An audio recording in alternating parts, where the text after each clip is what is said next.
going on? How y'all doing today? It's your boy, it's your man, Mr. Cosmic, live from Bangkok. Oh shit. Got the fans blowing on me. Hope they don't fuck up my sound, because I never do good on these videos, which is why I have so many, but I don't have any followers.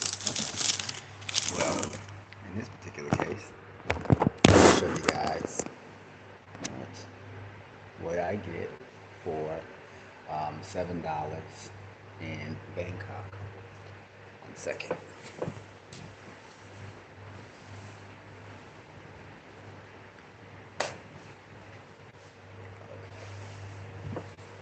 I'll put on my other earphone, so maybe I pick up more sound. Well, probably more noise actually. Okay, so I love these drinks. They're really good. And what they do is, first of all, I order this from Grab Food Deliveries, and Grab Food is just like Uber Eats. Sorry about that.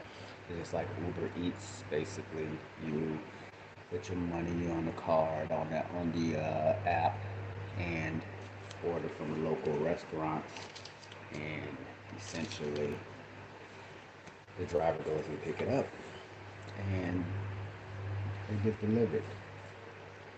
So these particular drinks from a restaurant I've been ordering from a lot lately, because the portion is good, it comes with a drink, and it's close by, so it gets delivered quickly. Anyway, it's one of my favorite. If you like sweet, fruity flavored drinks in Thailand, get this one, man. It's almost like sweet but salty. It's a fruit drink, but it's limey. I feel like it has every flavor in there. It's really interesting. It says shake for better use. It's under the brand Refill. Blue pea lime drink. Try this out. Screenshot this, man, and get this when you're in Thailand. Might be in a 7-Eleven or something. Salty, lime. It tastes grapey though. It looks like it's picture grape, but it tastes grapey too. But I don't think that's what they intend to do, but that's what it tastes like. And I like how they wrap it up, because they try to keep it cold for you. So that's cool. And so because I ordered 2 of them, I get 2 meals like that. Okay, so now keep in mind, how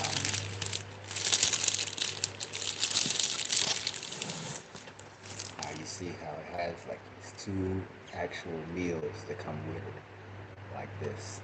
And in those meals comes 2 spoons, like that. Yeah. So it's gonna eat good. And 2 packets of this flavor is kind of like a vinegary, lime hot pepper, like a vinegar lime hot pepper. These packages come with your food, so with that, when you order, you get your drinks. I got 2 drinks. They get these 2 packages that come with your food.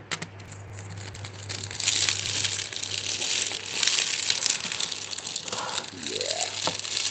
And you get these 2 bowls of food. And it's basil with rice. And one I have is pork, and one I have is chicken. And you can see this one has the egg in there with the minced. I think that's beef or chicken or pork. Yeah.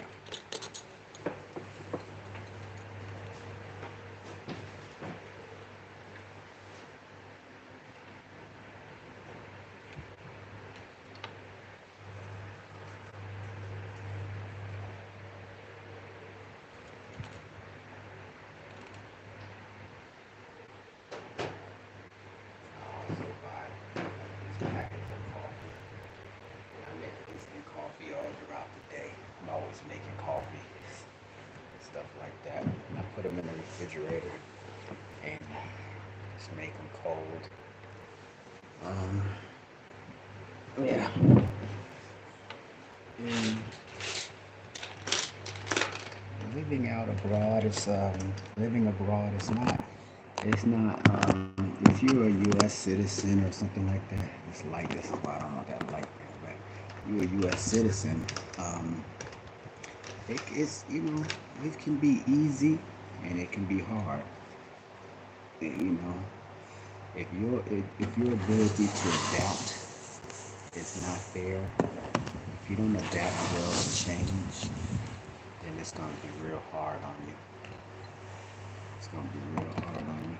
But if you adapt well to change and you welcome uncomfortable situations, uncomfortable scenarios and stuff, if you welcome that, if you welcome that kind of stuff, and even though you're going to be going through a lot of changes, um, you'll be okay because you will definitely be experiencing going through some changes when you travel around the world. So you just have to accept that that's part of the life of being an expat and being a nomad. Okay.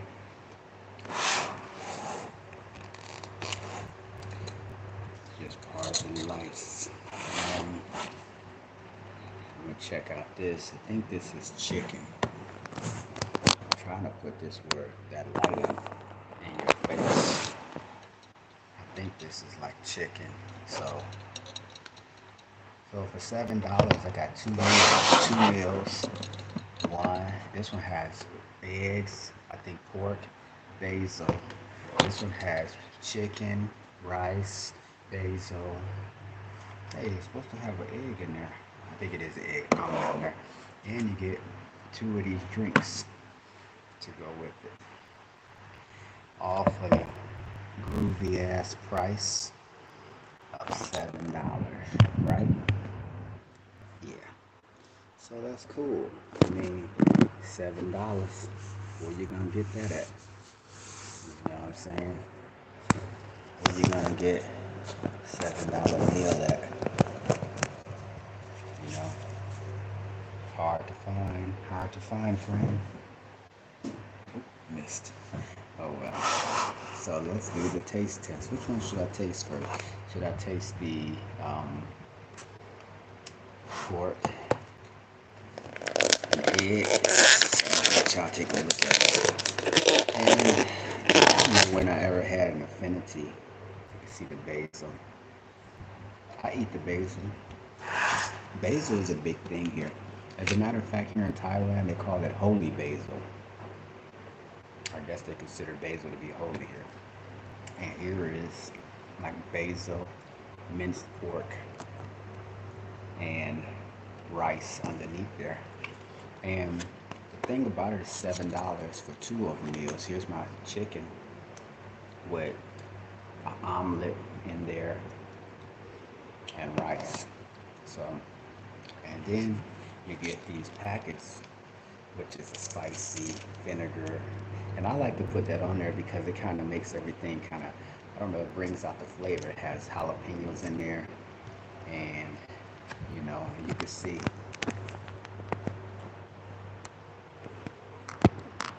yeah, I like that.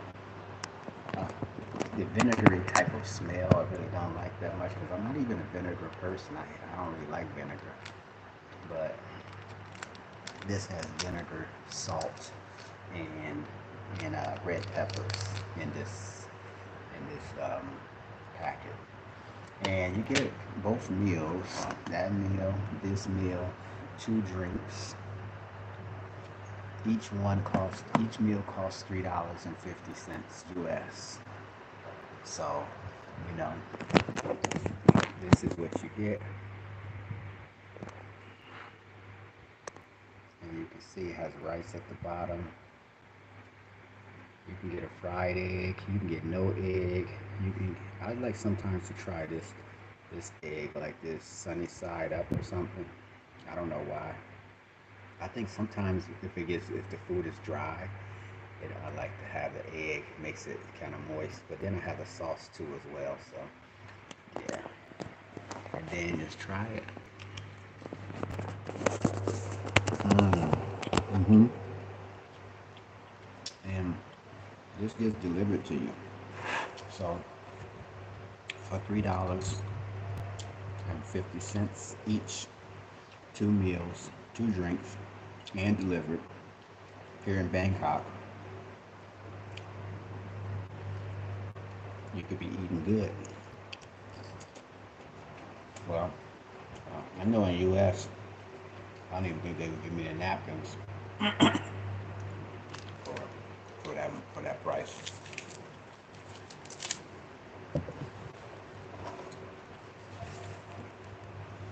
But yeah, it's like that. Yeah, and rice, minced pork, and an egg. Mm.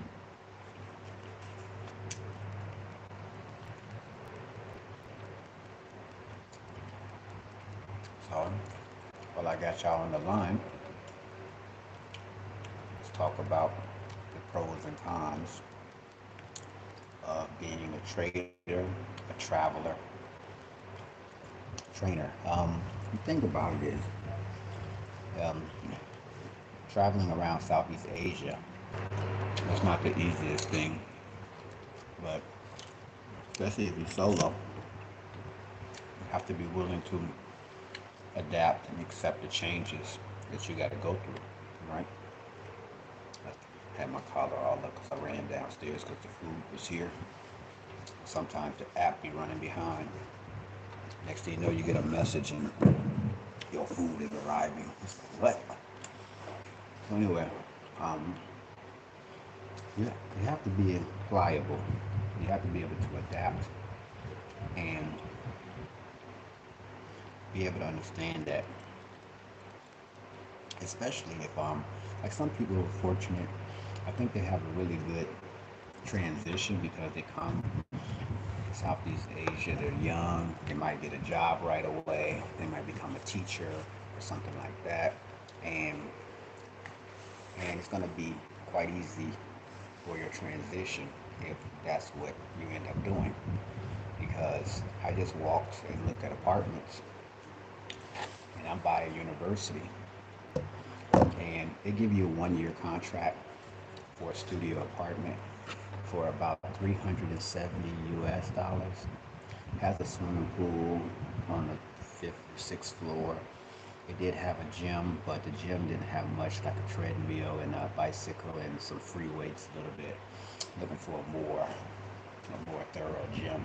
Um, and if you get a contract working for a school or like a university or something like that, and you could have enough money coming in that your salary would probably be 3 times your rent.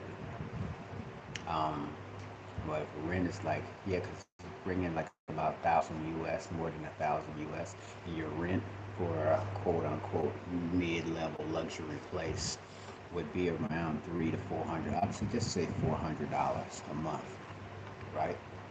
So that being the case, see, I'm trying to get that damn light, right?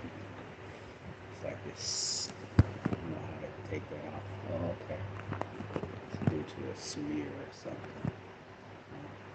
It's kind of real. I don't know how to take that shit out. I don't know how to take the smear off of my. Oh, I had to clean it a little bit. Then I'm gonna try to put the camera right in front of me, in front of the light behind me. But yeah, in Southeast Asia, you get these meals, $3.50. You get your drinks and get it delivered to you. In Thailand, Bangkok, it's okay. If you're tired, if you're exhausted from having to be somewhere all the time, your boss is mistreating you, sick of people and you're sick of shit, and take a year off, man. It'll be the biggest thing that could change your life. I've been gone for almost 2 years now, and if you're in the West, you don't know this kind of peace. This loneliness, because I'm by myself all the time. But the one thing you learn, if you built like this, you'll learn how to be alone and learn how to be. You don't have to be alone. You can go out and socialize, and people are excited to socialize with a person who's different. But me, I'm not really that big on socializing that much. I seem like I'm a sociable person, but I'm actually antisocial. And I'm an introvert. But whenever I come in contact with another human being, I make an august effort to show them the level of respect and human dignity that I would like to have myself. So, but in terms of me wanting to socialize with people, nah, I prefer to be by myself. I guess it's just because no matter where you're at in the world, even though this is very nice, the way people treat you here in Thailand compared to the way people might treat you in Europe, or compared to the way people might treat you in anywhere in the West, it's just a different level of respect, and therefore you feel much more comfortable here. At the very least, they leave you alone. You know what I'm saying? Probability of being found mysteriously hung from a tree, or getting stopped by the police all the time and harassed, or that anxiety is gone down.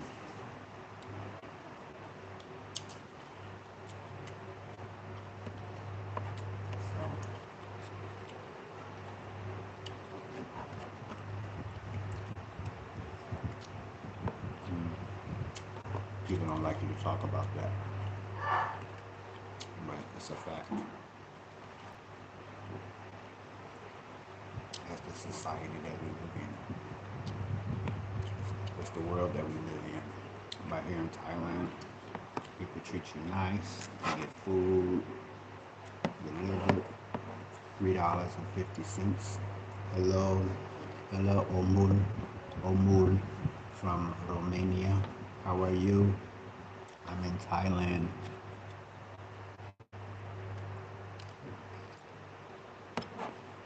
And it's just a level of peace. Oh, I didn't show you the other meal. This one is a minced pork with eggs and rice. This one is a chicken with, I like to call it soft.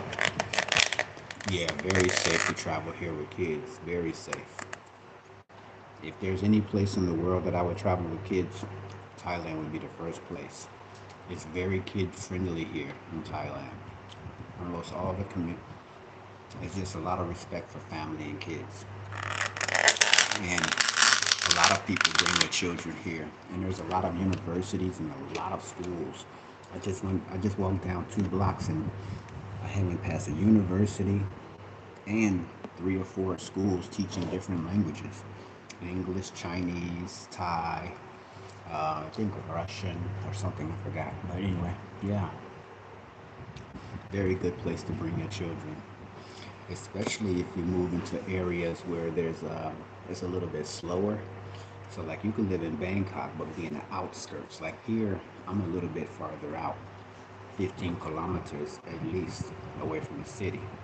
So you don't hear a lot of noise, except for my fans blowing in the background. But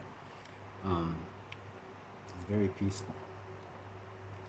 Thai people are peaceful people by nature anyway. Oh yeah, let you see this. This is chicken omelet and rice. Chicken omelet and rice. All for $3.50 US. Plus you get the drink, and plus they got delivered.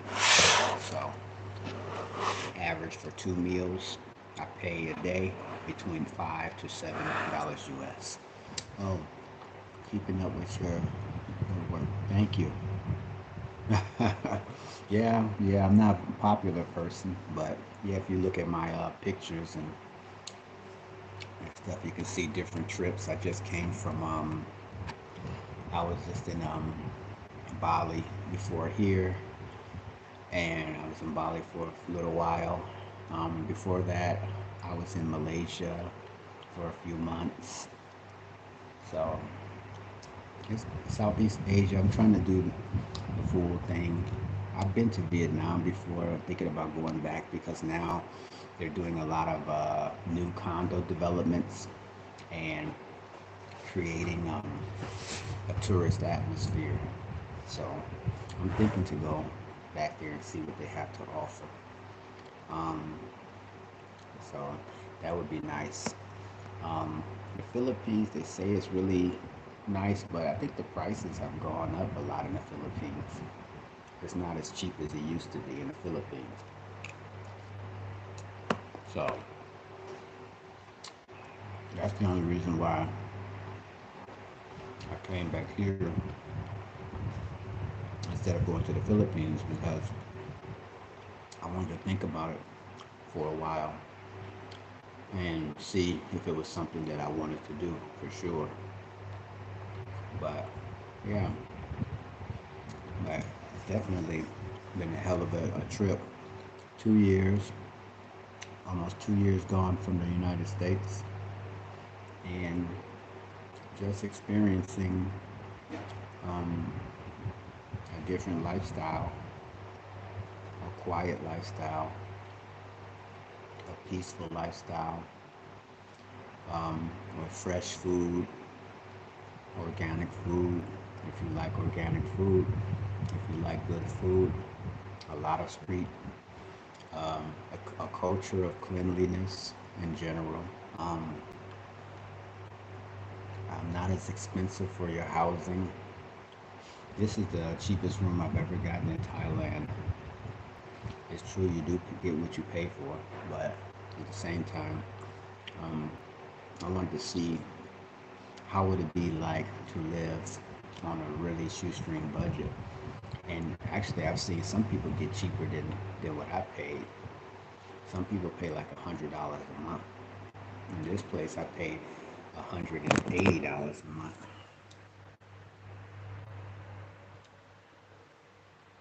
Bathroom is over here. Behind here, shower, toilet, all that stuff's in their room. But anyway, yeah, I mean, so $180 a month, everything included.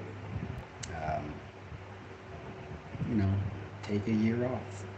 Think about it. If you got $200, that's 25, 24, 2,500. $100 for cell phone for the year. Um, Probably that's about right, give or take. I think maybe $100 a year, maybe yeah, $100 a year, yeah, easily will pay for a cell phone with unlimited everything. Um,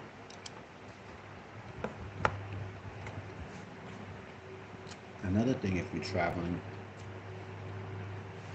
bring your own spoon sets, like utensils and stuff. I keep my own. I bought from the dollar store when I was in Japan early this year, and the store is called the Syria. If you've ever been to Japan, you probably are familiar. But um, and I bought it, and it comes like in a little case. Hold on.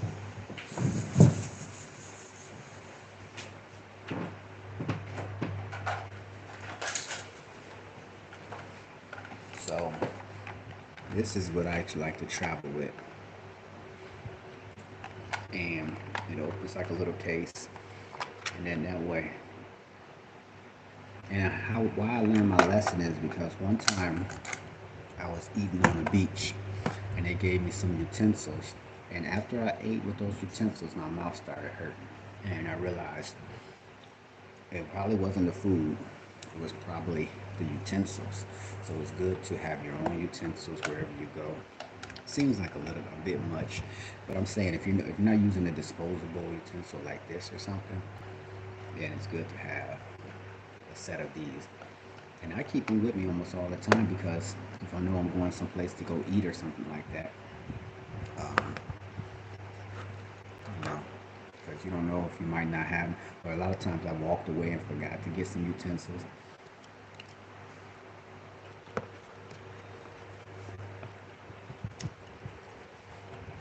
Sometimes when you're in a hotel or you're in a place, you may not have any. So it's good to have your own. Another thing is whenever you book in hotels and stuff, always get a place that has a coffee maker or a hot kettle, a tea kettle, because it serves for so many different things. Number one, tea kettle can boil your hot water to make obviously coffee, tea, and all of that stuff. But also, you want to clean your utensils.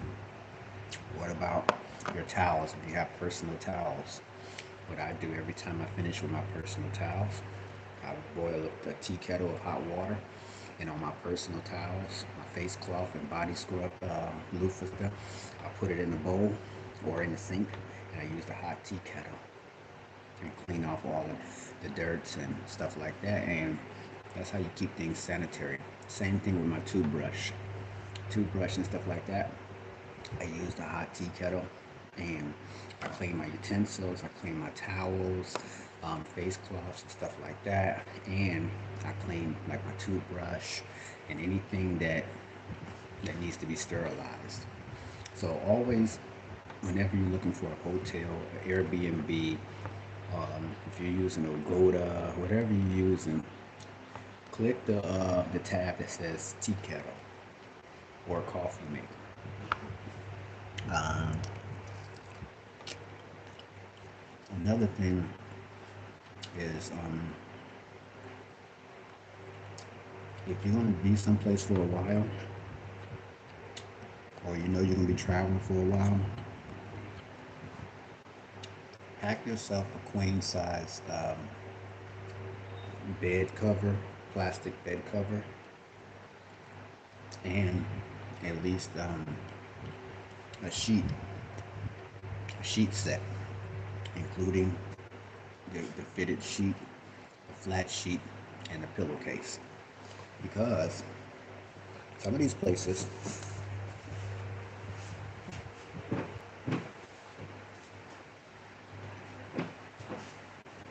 some of these places, some of these places do have like mm, insects. Let's just say that. And the cheaper you go, the higher probability that you will be in a place that is inhabited by insects. Another things that's priceless, wet wipes. I don't care, before you get on those planes, before you go anywhere, have your pack. You don't have to have a baby. I use this for everything. Whether it's wiping my hands, whether it's wiping off my clothes, whether it's just cleaning any surface that I'm touching, like the doorknobs when I come in here and into any apartment.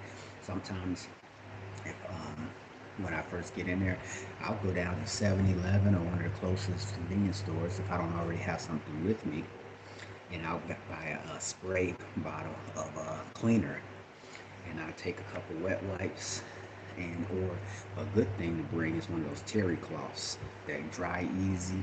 It really good. That's good to have at least one or two of those, because you could use one for your body and one for cleaning things, and just keep them separate. But either way, it's really good to have wet wipes and a few terry cloths, because you can just hit the surfaces on everything that you're touching, every counter, every doorknob, and just throw this away. And yeah, it helps keep you from catching viruses or colds. You don't need me to tell you that, you know that, but carry those wet wipes with you. Here, they deliver from the local stores, like the convenience stores. I didn't even have to go out to get those. They brought them to me. I got it delivered. Um, but yeah, along with my food. But that's another thing. Um, Make sure when you book a place, make sure to check if they're asking for deposits.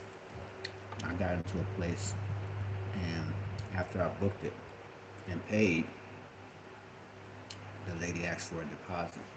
After I paid, and I just landed at the airport, paid $400 something for the apartment on Airbnb as soon as I landed. I didn't notice in small print in some whole other section underneath something it said there's a $100 deposit, $200. I forgot what the number was. But pay attention to all the little fine details. So because sometimes at Airbnb, they have all of these extra little fees that you have no idea about. You know what I mean? Which is crazy. My drink in the freezer. The refrigerator. This little apartment has little stuff. I make my coffees and stuff like that. And then after I make my coffees, I put them in the refrigerator. So that way in the morning, I'll have nice cold coffees. Which is kind of cool. But yeah, I mean, it's a quiet life. It's a quiet lifestyle. It's an easygoing lifestyle. It's not for everybody. If you're a person who needs to have a lot of noise, you can find it here. You can find it here. You can go into the city and find a lot more adventures and a lot more excitement. But me, I prefer like a quieter lifestyle here in Bangkok.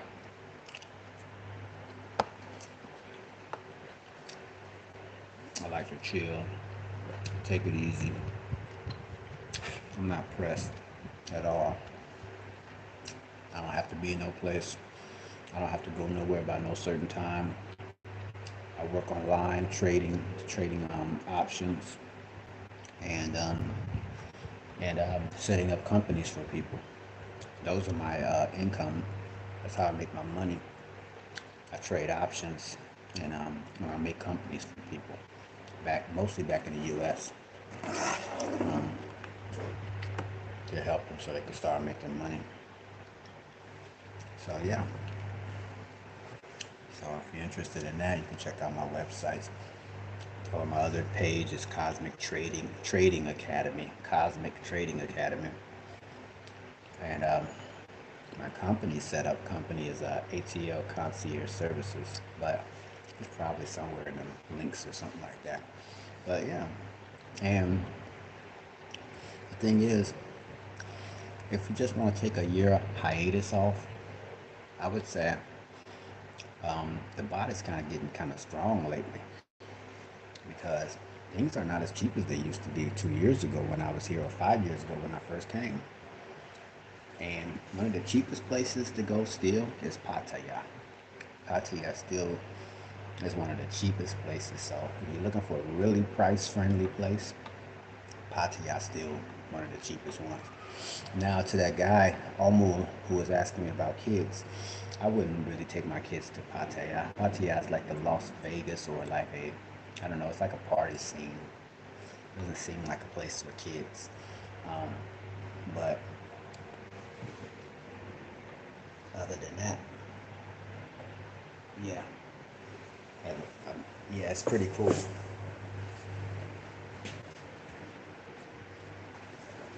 has a party scene. It has um, it has a whole bunch of other stuff, but I'm not really a party person. I'm not a group person. Um, you know, I'm not that kind of person. I don't need 100 people around me to feel like, and I don't need acceptance of a bunch of people in order to feel like a person. But I get it. Some people, if they don't have 10, 20 people around them, they can't, they don't know what to do. They need people to admire or to be admired by people. They need to follow people or be followed by somebody. You know, sometimes it's okay just to be yourself, be to yourself, and that's how you learn about who you are and who you want to be.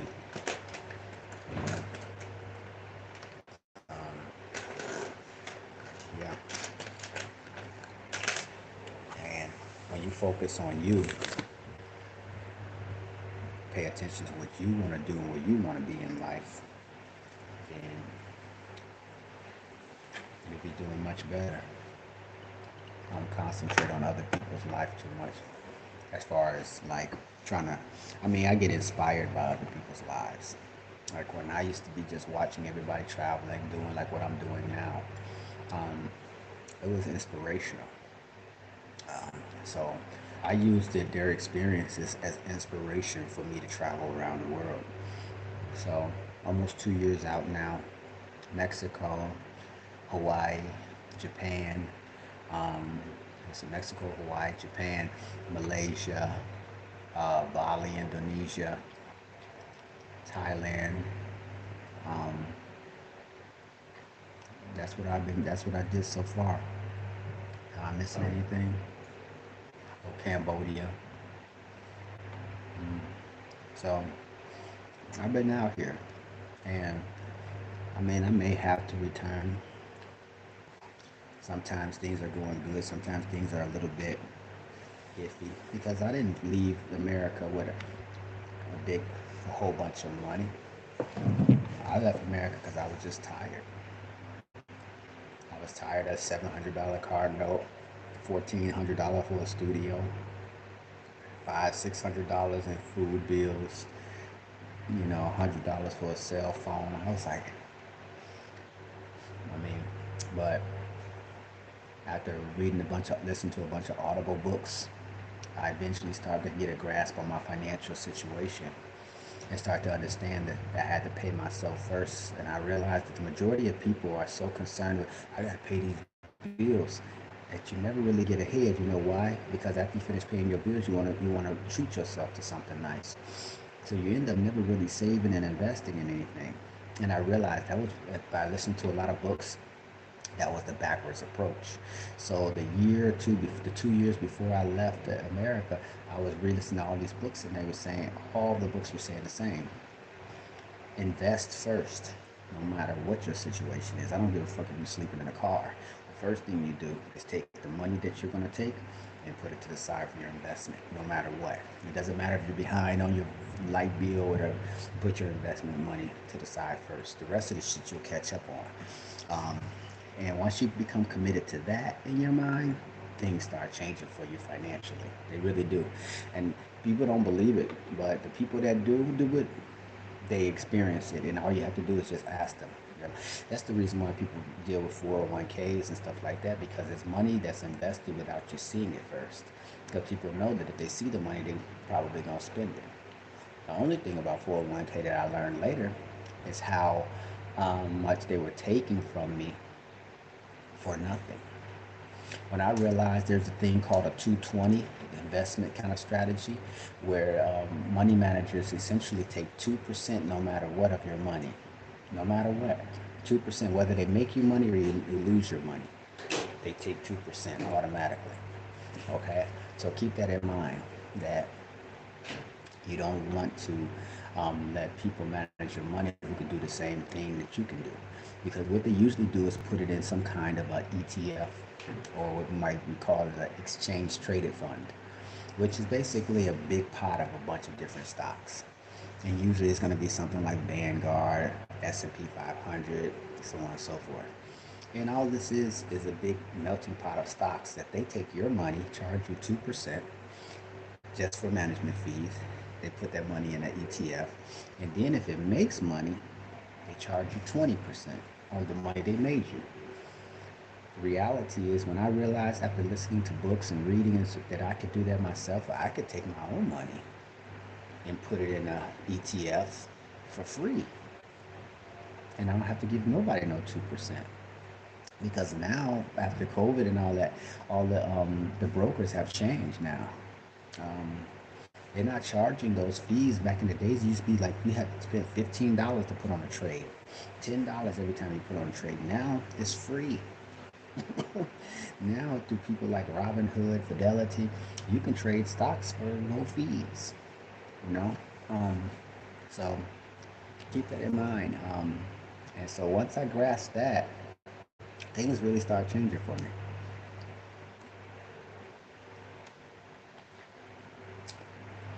I don't know. To me, this is like, I don't know what to tell you about this drink. This has to be probably one of the best workout drinks. It has a limey grape, salty flavor. It's so fucking good. Like I would take this in the gym with me because it'll make you feel like you're getting the salt back replenished in your system, and but it still has flavor like a juice, grape, lime. Anyway, uh, but yeah, so once I started doing that and started taking control, and then the funny thing is I started trying to take my money out of the out of the out of the 401k, and then they were like, "Oh no, you have to get permission." I'm like, "Permission from who?" "Permission from us to take your money out." What? And that's when all of the bells, alarm bells, started ringing from the books. What they were saying, that you're letting these people control your money, charge you for the benefit of making money off you.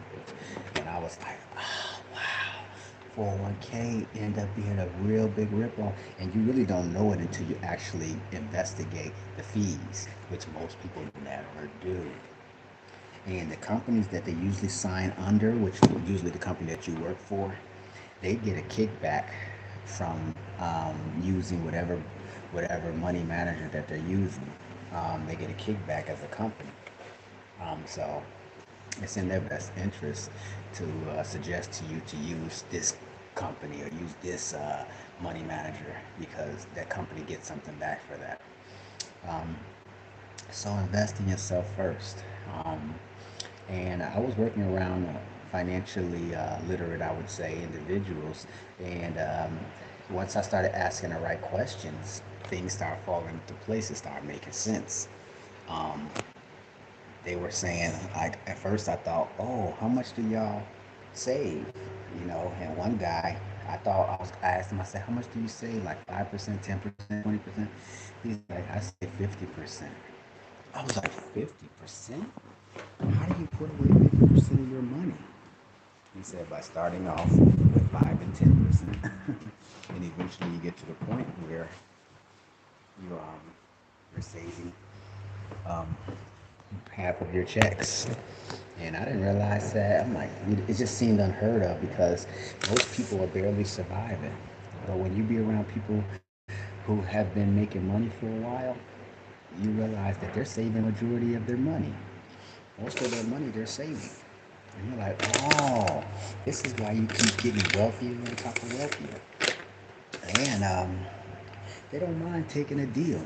Like um, if something's, they can catch a good deal on something, they'll take the deal. Also, another thing is credit card usage.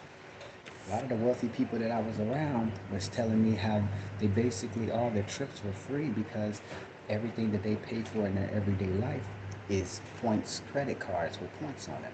So their gas card had points on it, their Costco cards, um, all of their Shell cards, um, all of their cards, American Express card, all of these had travel points or some kind of points that they could reuse. And everybody who I was around was flying for free because they were paying points. Their mortgages were five, three, four, $5,000 plus their association fees would be like $1,000, $2,000. So if they pay that all on a credit card, your points start building up pretty damn fast. And so you wonder like, oh, that's how you taking a damn trip every fucking 3 months. You in South Africa this month. You in fucking London next month. Oh, that's how. And they told me about that. And some of them use money managers for their money. Matter of fact, most of them did use money managers, but they had a private investment companies that they were using, not like 401ks. I never heard any of them saying they was using 401ks. Um, One or two of them said they were using IRAs. But yeah, I mean, it's just up to you. You have to do the research, man. Nobody can tell you what's good for you. I mean, again, all of this material shit, you know you can't take it with you. You already know that. It's cute, but you can't dress up you can't dress up on the outside what you lack on the inside. If you had a weak ass character, then putting Louis Vuitton on the outside not gonna make not gonna make you a quality individual. You know what I'm saying? So, and the reality is that most people try to dress up what they on the outside what they lack on the inside, unless you're doing it for promotion and to make money and to give an image, whether it's fashion or something like that. You sell music or you're an entertainer, it makes sense. But as an everyday life, if you're not a salesperson or you're not a real estate agent or something like that where image is everything, then why are you wasting your time and your money on that stuff? Because if you're just a regular person like me, image doesn't really matter that much. It just matters that you enjoy the quality of your life and that you develop your character to the best of your ability. That's what really matters the most.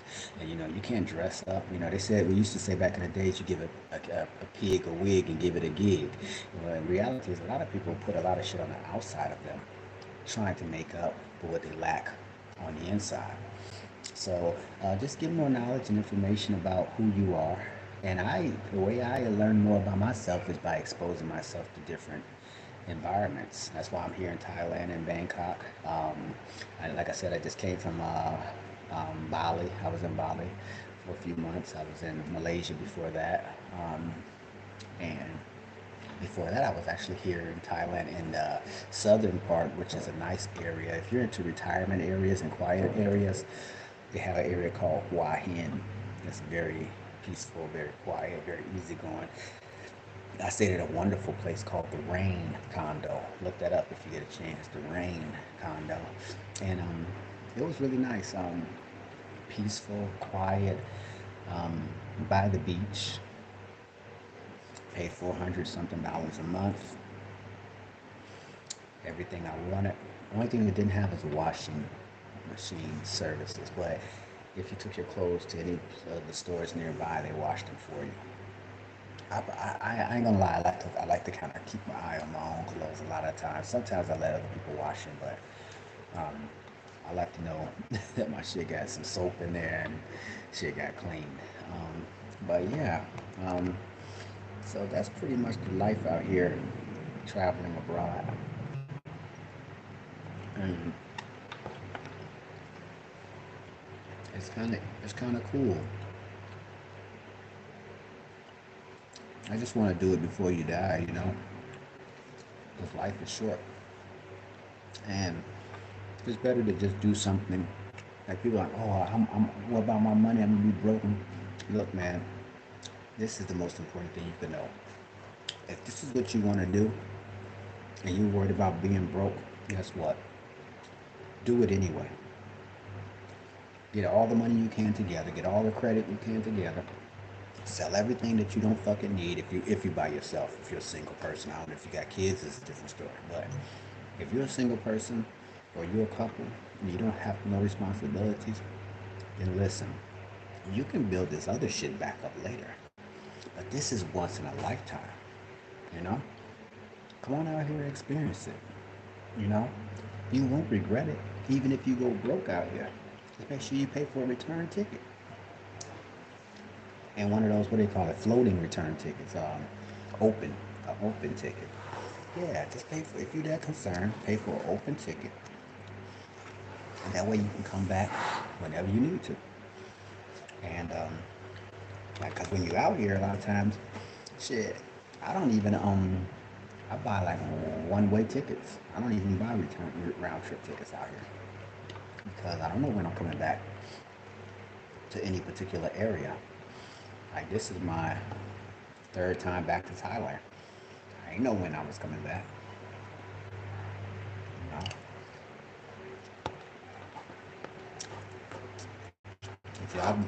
If y'all travelers,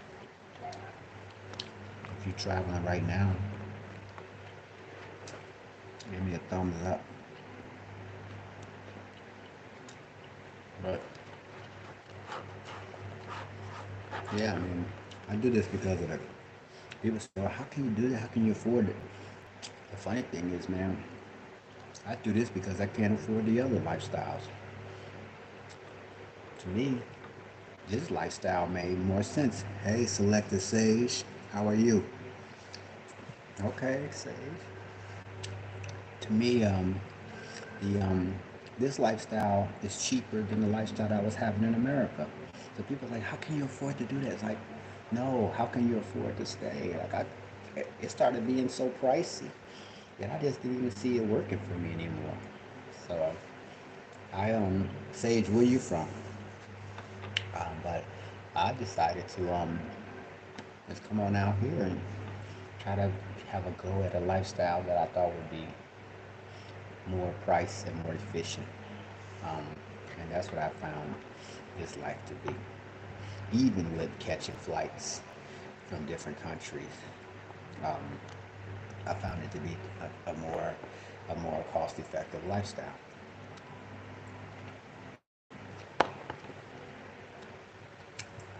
Mm, okay.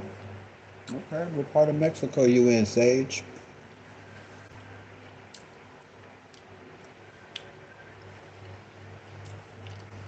Yeah. I was in Mexico earlier this year. I was in Merida. I was in Puebla and Merida in the Yucatan. Yeah. Yeah, I was in the Yucatan too. Hey, have you got on that new train? I wanted to catch the train, but my little baby, my friend didn't want to come. Merida. Yeah, that's where I was at. I was in Merida too. Yeah. How you like that? I like the little strip in Merida.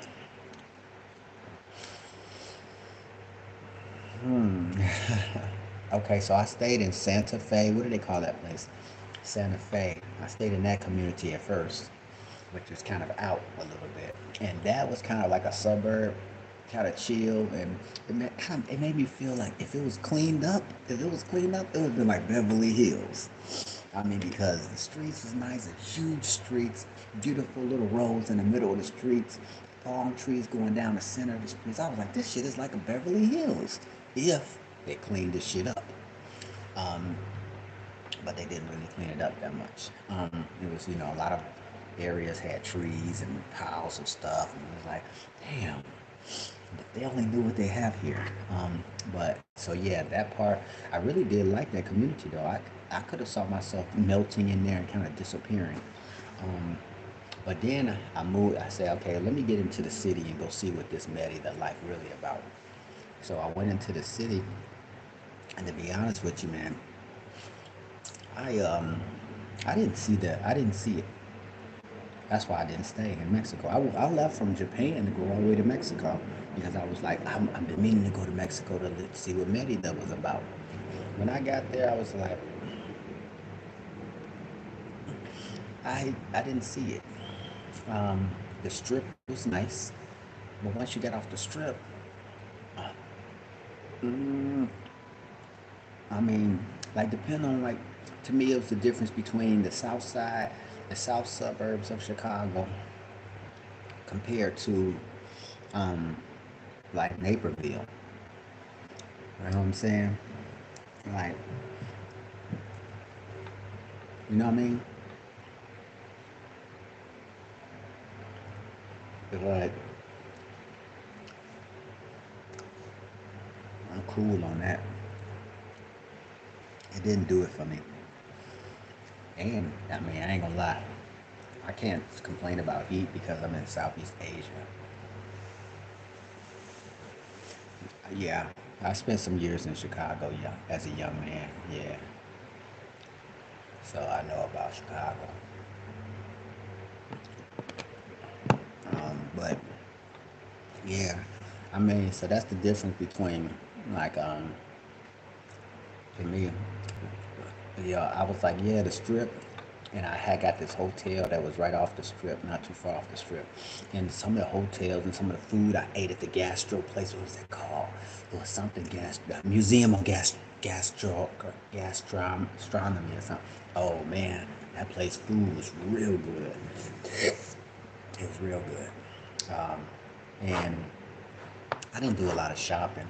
I did go to a dentist, but I was surprised that dentist. It was the first time I went to a dentist in Mexico that they didn't do a good job. He was shaking, he was sweating, he was just wasn't. He didn't know what the hell he was doing. And it was the first time I had that experience in Mexico, because the first time I went to the dentist in Mexico was in Cancun, and they sent a card for me. When I got there, the dentist and his assistant was standing outside waiting. He had a platinum bed, drop top Benz. He did his service so clean, so neat. This guy in Merida, this guy looked like he was at the gas station before he came to take. He was doing shit with the gloves and stuff, and then the gloves was ripped, and then he was still trying to fuck with my teeth. I'm like, hey, bro, don't you want to get another glove? You know what I'm saying? So anyway, yeah, I didn't find Merida to be a place that even if I just wanted to disappear, I'd go live in that Santa Fe neighborhood and chill and fall back on some quiet shit. But or if I had to, if there was a place I found because on that strip you can do the jogging, you can do exercise. I seen a few. I went to a few laundromat. It was right there. If I lived on the strip, yeah. Outside of that strip in Merida, they could have it. I wasn't into it. I wasn't into it. Do you stay on the strip, or where you stay at? Sage.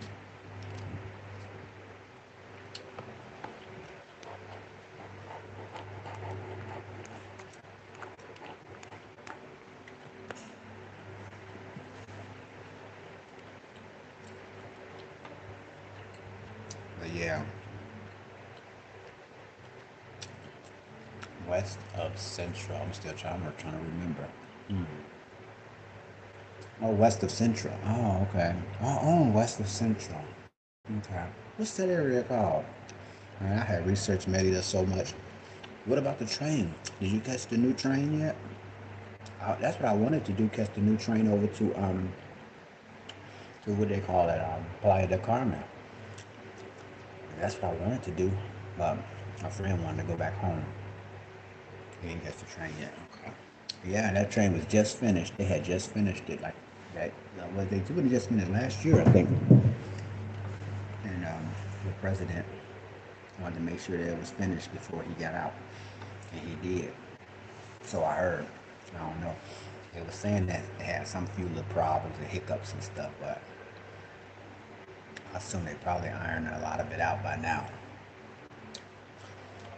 But yeah, man. But the lifestyle though in Mexico, when I was doing the math, I mean it's getting kind of expensive compared. It's getting almost the same price here, actually in Southeast Asia. The reason why I came back to Southeast Asia because I felt like it was cheaper. But now, to be honest with you, to get luxury shit here in Thailand, you gotta spend $500-600, unless you're gonna get a year lease. You might spend 500-600, sometimes seven, unless you get a year lease. And like I said, I was at a crib. I stopped at a spot yesterday, and I went through there and looked, and I was just like, little studio, 370 a month, shoebox. Yeah, they had a swimming pool on the fifth floor overlooking the city. Yeah, they had a little gym, lightweight, not no real weights up in there. Um, but it wasn't high-end luxury. High-end luxury here now it's kind of gotten to about $600-700 in Bangkok. Um, yeah, anybody saying that they still getting high-end luxury in Bangkok for that 300 some dollars, you have to ask them what luxury is to them. You know what I'm saying? Because what I think I realized is that what some people think is real luxury and what they think is really nice, like I don't really consider that to be that nice. You know what I'm saying?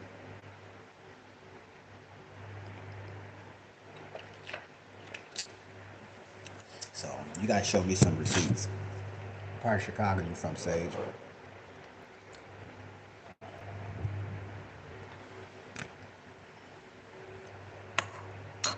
Yeah, you gotta show me some receipts, man, for me to be impressed by that. I don't be impressed by folks talking about, oh, it's real nice over here. First of all, I need to know what you consider nice. You know what I'm saying? Because what I consider nice and what somebody else consider nice could be different. And I realized that, like, um, I used to follow a few people who was in Merida. Um, I like guys too. I can't remember his name, but it was two guys. Uh, he wore glasses. You probably know who I'm talking about. He had started getting a following. I don't know what his following like now. Um, but he talked a lot about, he had a little course and all that stuff about Merida. And I follow him. And, you know, all intents and purposes, Merida's cool. Um, I think that's him. Yeah. That's the dude name, right? With the glasses.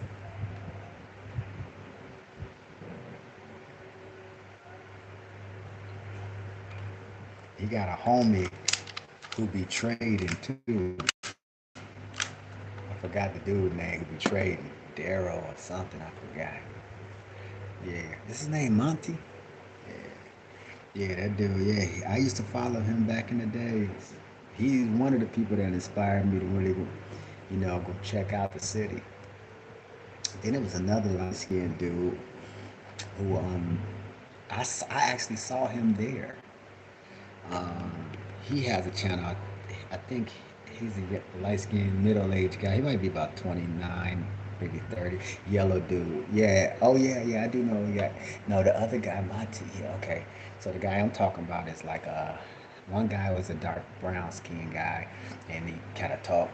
I forgot his name. And the other guy is a yellow dude, and I seen him in Merida, right at the Starbucks. It was so funny because he wears glasses, and I seen him at the Starbucks, and I was like, I see your YouTube channel, bro. And he's like, yeah, yeah, yeah. So we talked for a few seconds, and I was like, okay, this place is very interesting. Yes, move abroad at Cortez. That's who I'm talking about. Cortez. That's who I was talking about. Yeah, I knew I was like Monty is something like that, but not Cortez. Yeah, yeah, yeah. Cortez had a friend that trades. Yeah, exactly. So that guy, he does trades. I don't know if his trades are like mine or his style of trading is like mine because I didn't really see his whole class. But the style, I'm assuming by listening to what he was saying that his trading style is similar to my trading style, which is that's how I basically survive between selling services, setting up companies for people, and doing their landing pages and website. You know what I mean? I do all of that for people. Then my other thing is trading and low tech trading and high probability trading. That kind of that kind of pays for this lifestyle. I came out with a little bit of money too, but that money basically backs me up. Yeah, that money backs me up. So whenever I have a short month, the money that I brought with me um, backs me up to put to siphon in. So yeah, I'm just building up that. I got a little trade channel, Cosmic Trading Academy, and then and also my class. I mean my little businesses, ATL Concierge Services, and that's where I set up people's companies for them to get them ready to do corporate credit. Because some of the people I know, after I set them up, they actually started, applying for the corporate credit, and they were able to use that to travel, to start doing some of their trips, and getting the points for the traveling.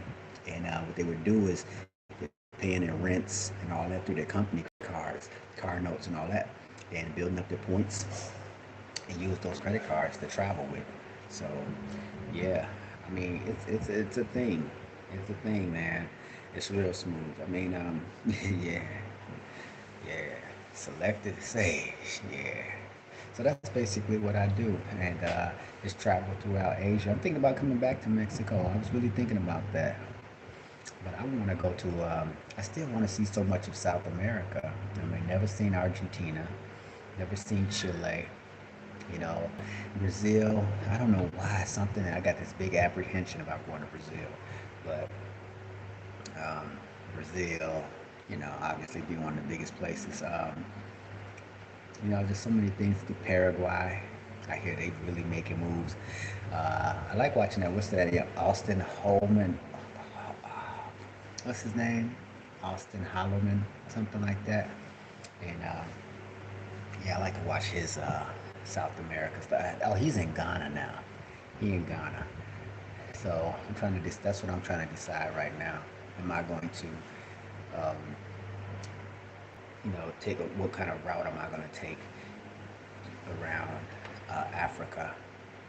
Um, am I going to go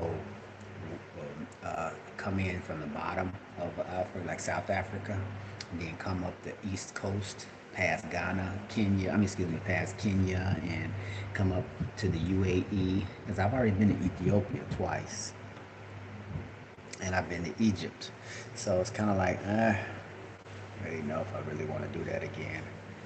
Egypt is beautiful, and I did see it younger, and I would like to see it again now, but eh, you know. So I'm trying to figure it out. Yeah, I'm trying to figure it out.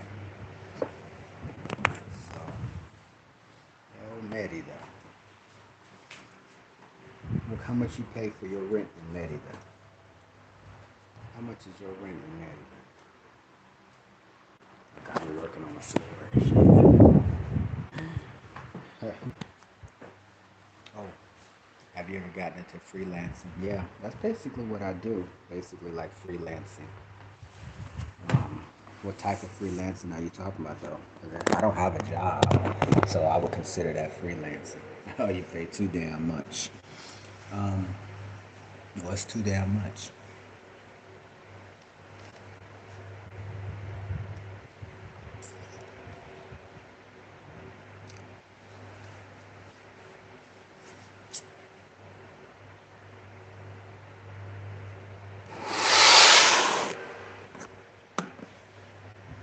Yeah, I tried that, but I ain't never get nothing.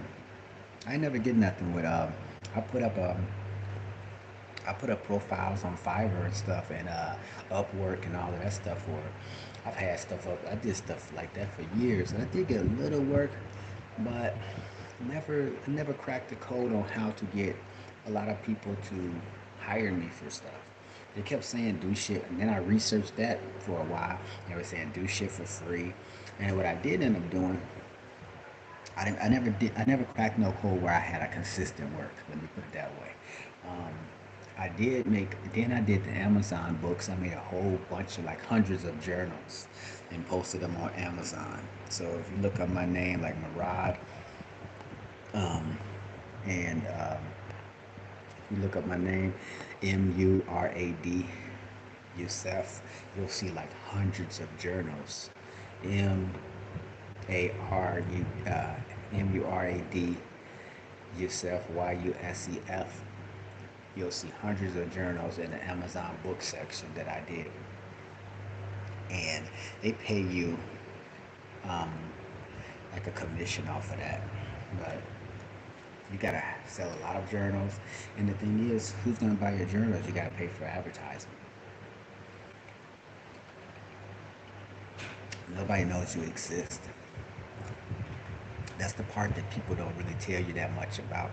Is that I don't care what you're selling, marketing and advertising to get people to recognize you. That's gonna be the key. But do you do the Fiverr? Are you having any luck with that?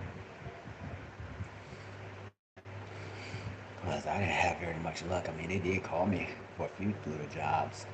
Um, I did some logo work, but um, yeah, that's why now I do things that you can't really do easily with Fiverr. like setting up a company requires people to uh, it's for me. One thing I've learned, I can't say what'll happen for other people because I find that other people may seem to be more successful at certain things than me. Um, I can put in way more time, way more effort, and probably get less than 1% of the results that the average person who probably never seen it did it one time and boom. I always say that if most of the people put in as much effort as I put into all the things, most people could be multimillionaires easily. Because I've seen most of the people who I see who don't put in hardly any effort, then it seems like they end up being like shooting up. But I be working like a dog day in and day out, night and day, to try to make something pop. And I'm like, hmm. So it's just, it is what it is, like they say. You can't, can't force nothing to be. All you do is be yourself and, you know, maintain the truth of who you are. And if things pan out, cool. If they don't, what can you do? You know what I mean? All you do is just put your best foot forward and keep on trying. And whatever's meant to be for you, that's gonna be for you. That's how I look at it. Um, Main thing is do what you love and to do. I know it sounds cliche, but that's the reality. It's that um, doing what you love to do. Because then, like me being up at 9 to 4 a.m., it ain't nothing to me because I love to be doing the trading thing. And then setting up companies and setting up accounts and stuff like that for people.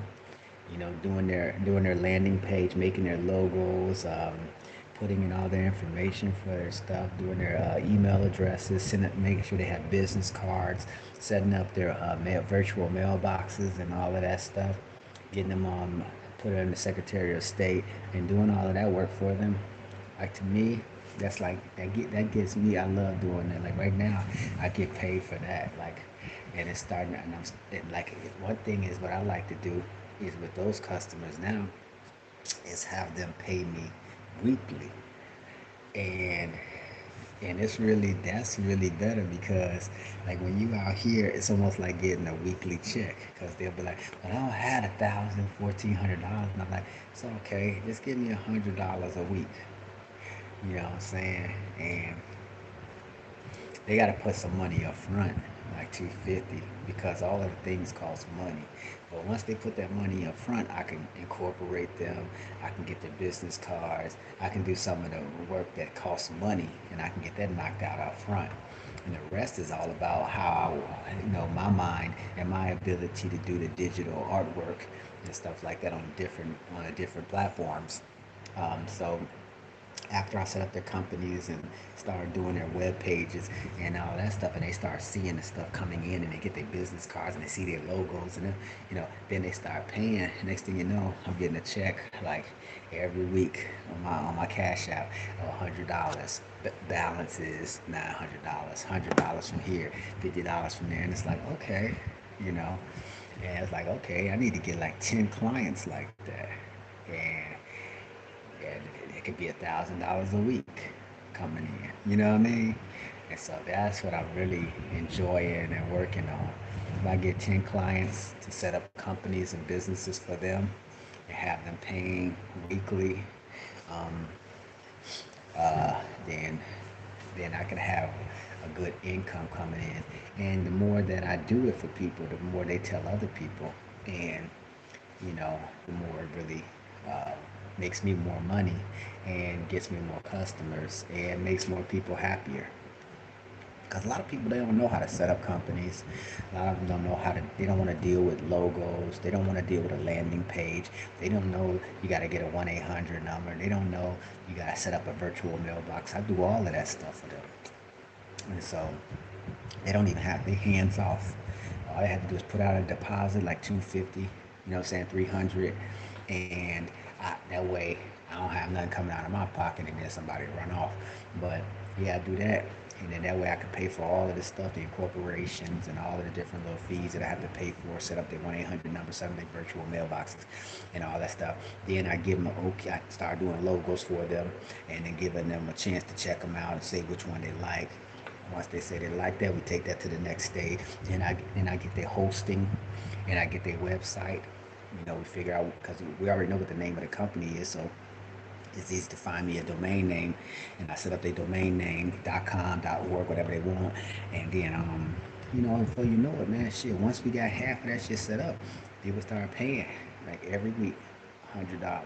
I'm like, okay, so that's been kind of working out for me, and between that and trading and the little books and stuff from Amazon and just the odds and ends. That's good. Sometimes even people call me and say, "Hey man, work out with me." And I got a little channel on here called Cosmic Body Fitness and Apparel, whatever. COZMIK Body BODY, and I do my little workouts on there. Sometimes people call me and like, "Hey, can I FaceTime you for a private session?" I'm like, "Yeah, man. $25 for half an hour, $25 for an hour." For me, I don't really be tripping about that. It's a good time for me to work out. It's a good time for somebody else to work out. And, and a lot of people are like, that ain't no money. I pay my trainer. Yeah, $25 for an hour workout session. $25 for a half an hour workout session. It's all good to me. You know, I get a workout, they get a workout. You know, so again, that kind of stuff right there. When you think about it, like these meals, you know, with 2 drinks, you know, that was $7 delivered. So you do one fitness session and you can pay for 3 days of meals. You see what I'm saying? Out here in Thailand. I don't know. I forgot how much money food was in Mexico. But see, I stayed in a village too. My friend is finishing a Airbnb right now. So if you want to go check out an Airbnb, she gonna have horseback riding. They're in like a little village where they have food and the market little place. It's like this little quaint church village, and the house that they have that she had is huge. It's huge, big walls. Um, I went out there and just stayed, and I was like, very peaceful. The walls are like 10 feet tall surrounding the house. And garden for herb garden and another area where you could just where this I was like, this is gonna be fucking fabulous. Big ass sitting spaces, big kitchen area, big living room area, and then upstairs it had another area and all of that. 11 hours. What? Oh, some Airbnb stuff. But yeah, speaking of Airbnbs, yeah. So yeah, I can't wait till she gets that up and running because I'm gonna be out there hanging out, serving drinks or something, man. Because that place is cool as hell. 2 levels, huge as hell. Um, Taxi pick you up from Puebla Airport, um, bring you there. Uh, Breakfast, continental breakfast, everything. It's gonna be crazy. So congratulate her on that. Select the sage. You got a channel. Should I go to your channel?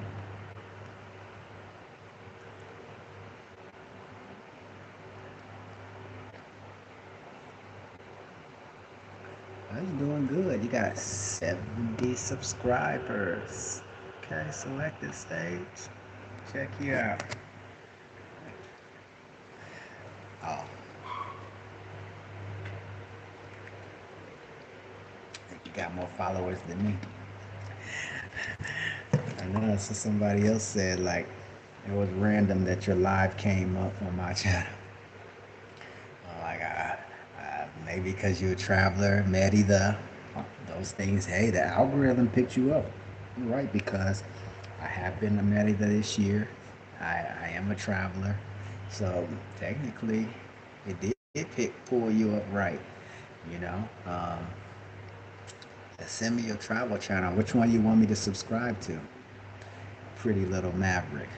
Okay, got you. I'm gonna come check out your Pretty Little Maverick. You on TikTok too?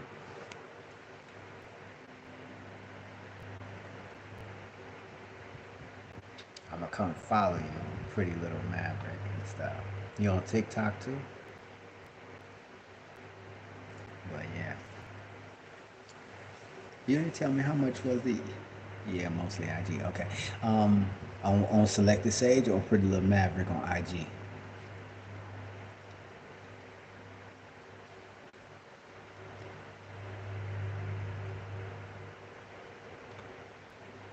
I'll come follow you.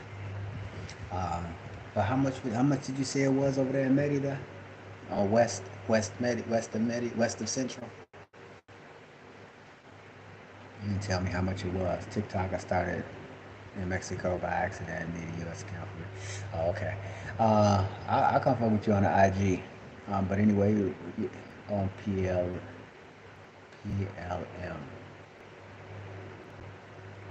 Oh, Pretty Little Maverick. Oh, okay. Okay, gotcha. Okay. And yeah, but how much did you say it was for the rent out there? Are you doing Airbnb in Merida? Are you doing Airbnb? Or did you get an agent? 9,000 pesos, which is like about 400 and $500 a month. That's about 6 month rental. That's about $400 or $500 a month. Yeah. Is that what that is? US dollars? Oh, you found it through Airbnb. Hmm. If it's $500 a month, yeah. So if it's $500 a month, see, to be honest with you, shit, it's like that out here. It's damn near. I mean, unless you get a 1 year lease, that shit is about. Yeah. But you do get a lot of amenities out here, though. That's one thing I can say out here in Asia. If you pick the right place for $500-600 a month, you're gonna probably have swimming pools, co-working spaces, 7-Eleven downstairs, washer room, you know, stuff like that. In Malaysia, I think I paid 400 a month, um, and I had all of it. I had like 60 levels in the building. I think I got it on my picture.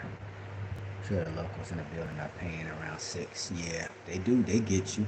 Like this little ass room I got. I know this motherfucker costs about $90 a month, but they doubled it up on me on Airbnb. It's like basically catching a motherfucker slipping. And that's when I got here. I was like, ah, 'cause I normally don't book nothing.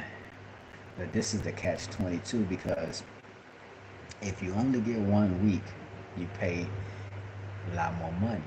But if you get a whole month, you get it a lot cheaper. And Airbnb be giving you that 30-day, 28, 30-day discount, right? Automatically. Uh, yeah. I just came from Bali. It's on my channels. It's on my channels on Mr. Cosmic on TikTok, Mr. Cosmic on IG, uh, and here, Mr. underscore Cosmic. But yeah, you'll see some of my Bali pictures. Bali cool. Um, Coming into Southeast Asia, be ready for the bugs. That's the thing. That's the fucking thing about me. Look, shit, on some real shit.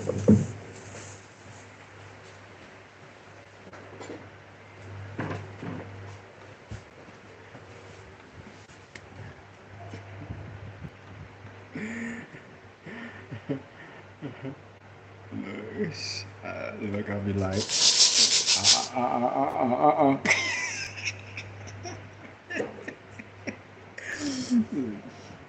Look, I don't go nowhere without these motherfucking sprays now, man. got to, cause motherfucker, look, I don't want nothing to be moving around too much. But anyway, yeah, um, Chiang Mai is it? Oh my god. Oh, shit. Yeah, Chiang Mai is a good deal. Pattaya is a good deal. Pattaya, if you the scene in Pattaya though, oh, you know where I stayed at? Look this up on Airbnb. Rain Condo, Rain, in Cha Can I type that shit? How do I type? Can I type something on it? Rain Condo in Cha Thailand. I don't know how to. I don't know how to type in anything. How did it be doing that? I don't know how to do that. Hmm. I want to do that. Maybe you can't do that here. But yeah, Rain Condo. I stayed there. Man, that shit was nice as hell.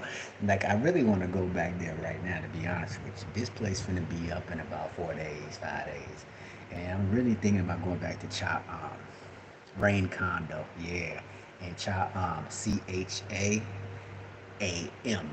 Cha. It had a waterfall, rain.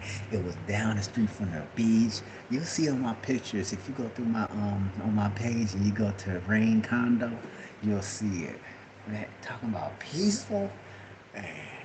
And then when I double back on the guy on Airbnb, he talking about I took your advice and I put a washing machine and I forgot he added some things that I said he didn't. I was like, bro, you need to put a washing machine here. This is inconvenient.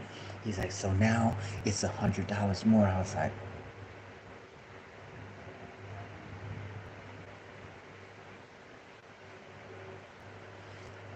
this the shit you should have had because this building don't have no washing machines.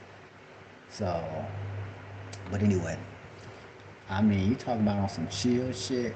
They had a cafe on the beach that I was going to every day or every now and then. The gym was like overlooking the water, the swimming pool. It was just like I was like, I'm in fucking heaven. Wasn't nobody there. I mean, if you need people around, it ain't the place. But if you want a sexy ass condo with hardly nobody around, the secret is out. It's only me and you on there on here anyway, so I ain't got to worry about nobody else finding out. But yeah, Rain Condo. That month, that place is so chill. But Chiang Mai, um, make sure like right now Chiang Mai up there north is flooding a lot.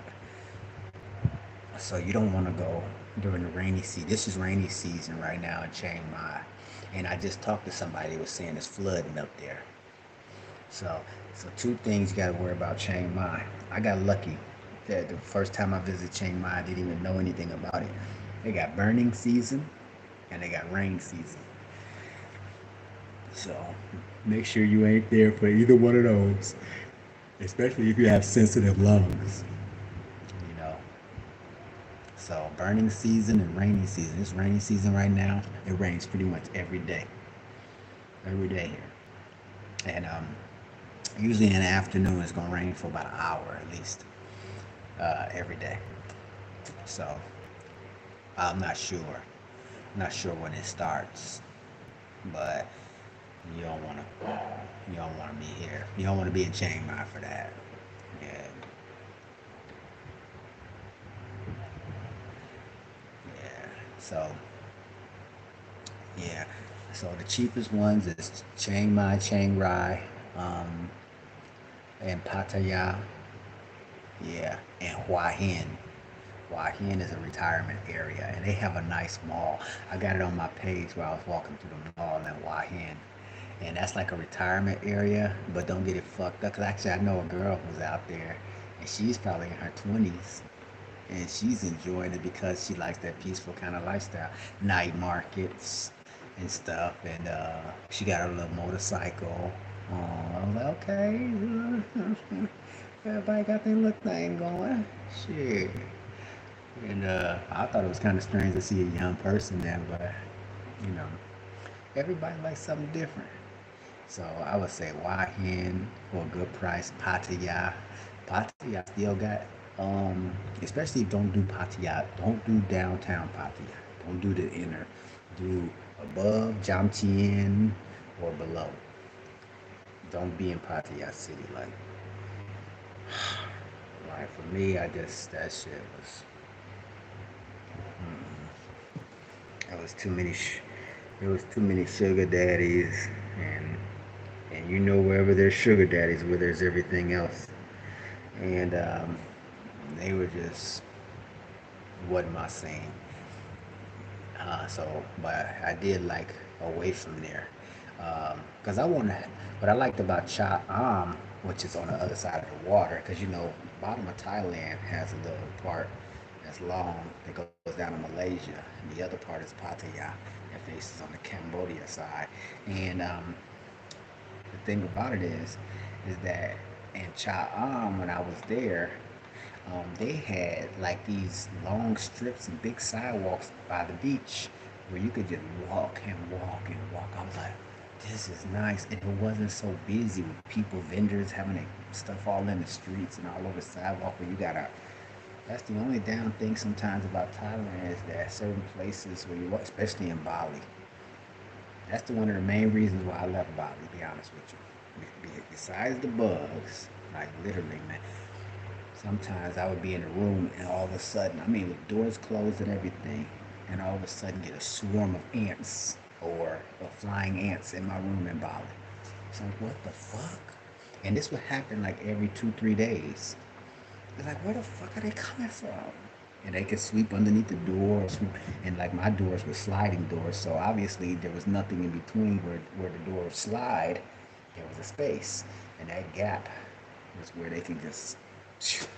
And the thing about it was, and you know, in Bali they feed the bugs, they feed all the roaches and the ants, and they put food down on the ground every day. So I saw rats, I saw roaches, ants. They were all there. I made the mistake of one of my places that I went to, which was like a little villa type thing with the doors that slide. Um, I ordered a pizza, and I'm thinking I'm not gonna leave the pizza box inside my room. I'm gonna crush it up and leave it in a trash can that's right outside the room. Why I do that shit? Man, it was like 3 roaches in my motherfucking room within like within the hour. They were big, the big ones, the big flying ones too. Man, Bali don't fuck around when it come down to the bugs in Bali, boy. You better know when you go there with your little spray. And then I ain't, you know, when I was in Bali, I didn't have no real spray. They have some like stuff that's like trying to detour the mosquitoes from biting you. You know, the Bali they love that they're not gonna hurt no creation, which I respect that. I get it, I get it. But look, I see mosquitoes. But Bali, I had to catch myself a couple times. I was like, 'cause I know how they are in Bali. They respect all living creatures, and you gotta respect that. I understand that. They right. They right. But can't stand no motherfucking roaches and mosquitoes and rats. Sorry. Uh, shit. What part of Chicago you from? But yeah. So yeah, that's Bali though. I stayed in Ubud in Bali, and I stayed in the main city Kuta, the main city Kuta, and man, I don't know. First hotel they dropped me off in, man, I didn't even go to sleep. It was so fucked up in that place. And Bali ain't cheap, man. So if you thinking about going to Bali and getting something cheap, you're gonna get something cheap, all right. Like I got places that were $9 a day. Ain't gonna be no place you wanna be at. You better be built for that shit. But Bali gonna test the flank you find out. Cause all that shit the motherfuckers be showing on all their little channels, those ain't cheap places. Them places three, four, $500 a night. They do got some cheaper places, but yeah, you gonna be with the bugs, damn near sleeping outside with the motherfucker. So yeah, don't be under the impression that you gonna get the $9 a night shit and it ain't gonna come with something. It's coming with the drama. You a motherfucker have you a hazmat suit on when you go to bed and shit, cause you gonna wake. I woke up with like big bugs on my pillow. You're like, what the fuck? My God, they can't even sleep for the rest of the night. First hotel I stayed at, man, it was so fucked up that I ain't even. I had booked. I forgot a whole week. Man, I came back to man. I left the key on the desk and went to another hotel the first thing in the morning. I called the other hotel. I was like, when can I come? And they was like, yeah, come on, we have a room. The fucked up part about it is, I got to that hotel and on first appearances, it looked all good, right? Until you stop for a second, and then you look to the left, and I looked, and all the seats was dingy as fuck. And I was like, in the lobby, I was like, hmm, hmm. Then I looked over into the little dining area, and I went over there to sit down. They said you can sit there while you wait for your room and blah blah blah. I was like, okay. And I went to sit down, and all the chairs were like, y'all don't spray the chairs, and they were white off-white chairs in the dining area that they don't even wipe down. Inside the creases of the chairs was food and debris, and it's like, how y'all run a motherfucking hotel and y'all don't wipe the chairs off? And to them, it's like, ugh. And then I got onto the floor, and as soon as the motherfucking door opened up, uh, just the carpet was just like gross. And the guy was cleaning, and guess what he was doing? Like spot sweeping. He'd sweep if he only saw something. It's like, nah, bro, that ain't how you sweep no more. Sweep this whole goddamn floor, bro. And then come run a vacuum to this shit. What's wrong with y'all be doing over here?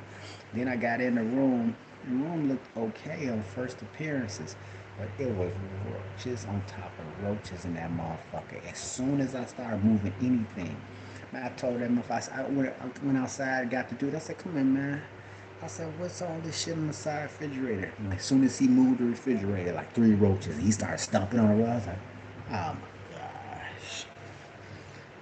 I was like, man, Bali, come on, y'all. So that was my entree into Bali. Like it was not sexy at all. So the reality is that when you go to Bali, be ready to spend some money or join a group of people who can point you in the right direction of the places that are nice. I ain't talked to nobody. I wasn't socializing with nobody. So I went three the hard way. You know what I'm saying? Then the next place I got was in Ubud, and it was a family ran like place, and the people were sweet as fuck. They were nice as hell. I love those people. They were really nice. But and the guy worked hard to try to keep his little. It was his family thing. He worked hard to try to keep it up. But you just I don't try to be the burger of bad news. I'm just not trying to paint a false picture to folks. You know what I'm saying? It just depends. If you got plenty money, it's never a problem.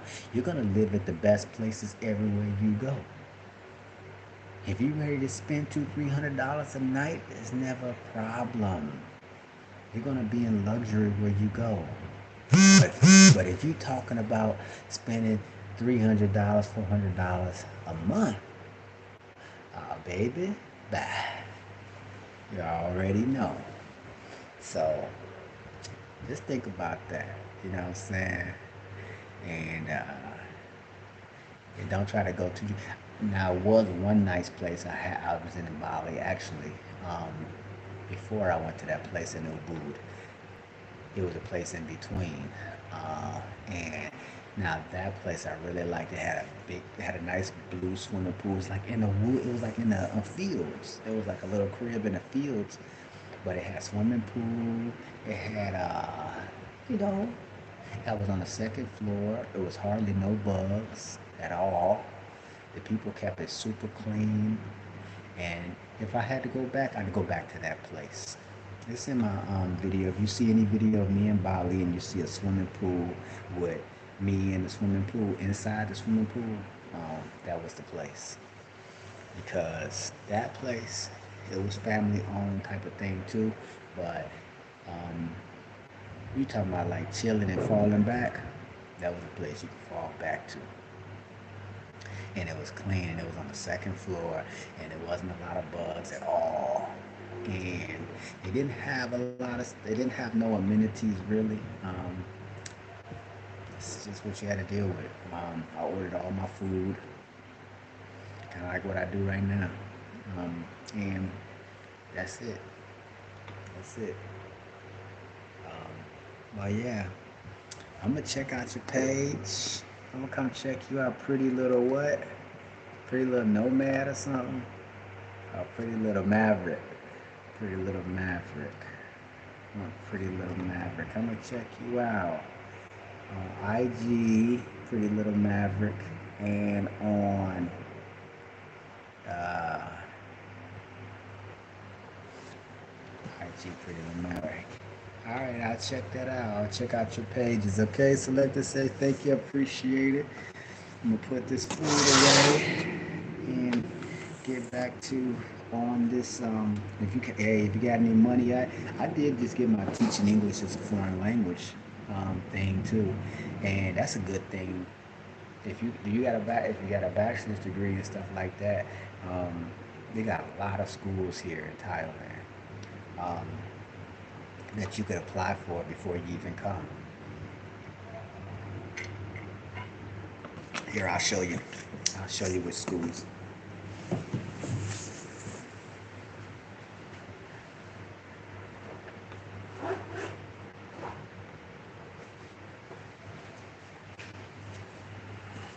Okay. Now, two things about this. Number one, you can get a visa to stay in the country if you become a student at these schools. And number two, sometimes these schools are hiring English teachers. So if you have the TEFL, I got the Teaching English as a Foreign Language certification. I got it this year, thinking I could use it as the backup for to make money. I ain't never got a job. I got a master's degree, bachelor's degree. Out of all my degrees, I've never gotten a job. So I'm not one to tell you to go get degrees and certificates, but I'm just letting you know what I did. But but no degree, no certificate. I got a real estate license. I ain't sold no houses. So, so anyway, here is one school. Maybe you could screenshot it.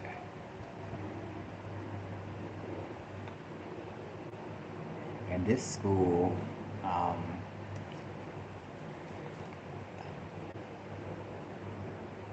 take a look at that. And PLC, they have another one called Sirada. That's SIR. It sounds like a Mexican word. SIRADA. SIRADA. Sirada. That's another school that and that was down south by Wahin. Well, they might have a few locations.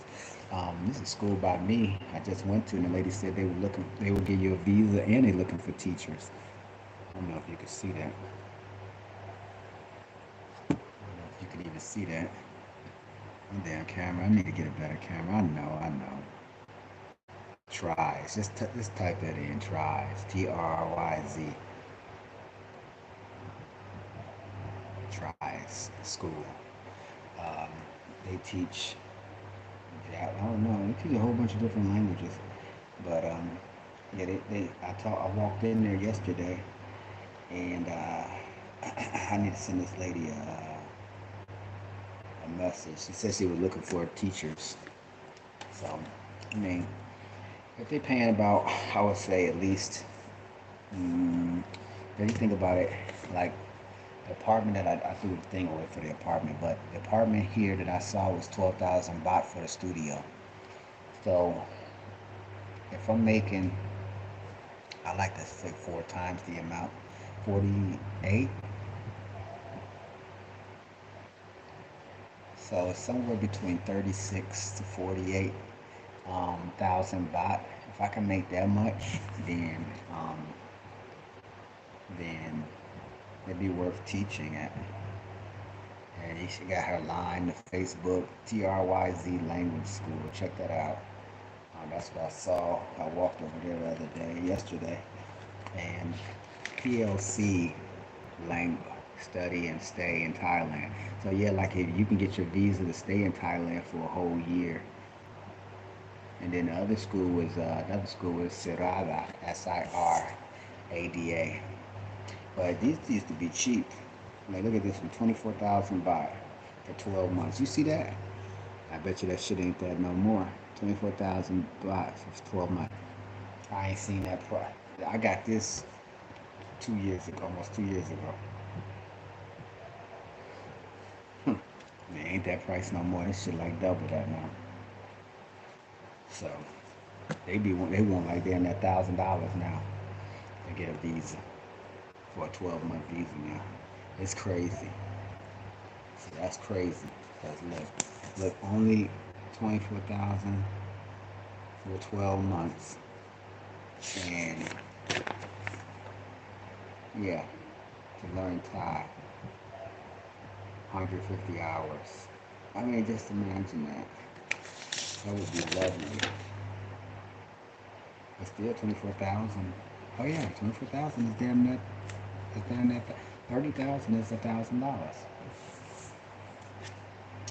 So there you have it. Selected Sage, everybody. I appreciate y'all. Thank you for checking in. Thank you for hanging out with me, man. You know, what time is it? It's late on y'all end. Well, not you in Mexico, yeah. 3, 4, 5 in the morning, 6 in the morning. Anyway, thank you for checking in. I'm gonna come check you out, pretty little Maverick. Pretty little Maverick. I'm gonna come check you out. I appreciate it. Check me out. Send me a message. You got any questions about anything? I'll be around. Um, you know anybody who need to learn trading or need to set up a company? Send them my way, and I give you 50%. You know what I'm saying? Of whatever they pay for, whatever my party is, I give you 50% commission. So I believe in paying people when they bring me business. So yeah, holler back at me, man. We'll chat later on. I see you. Select to say, appreciate you, pretty little Maverick. I'm out. Peace.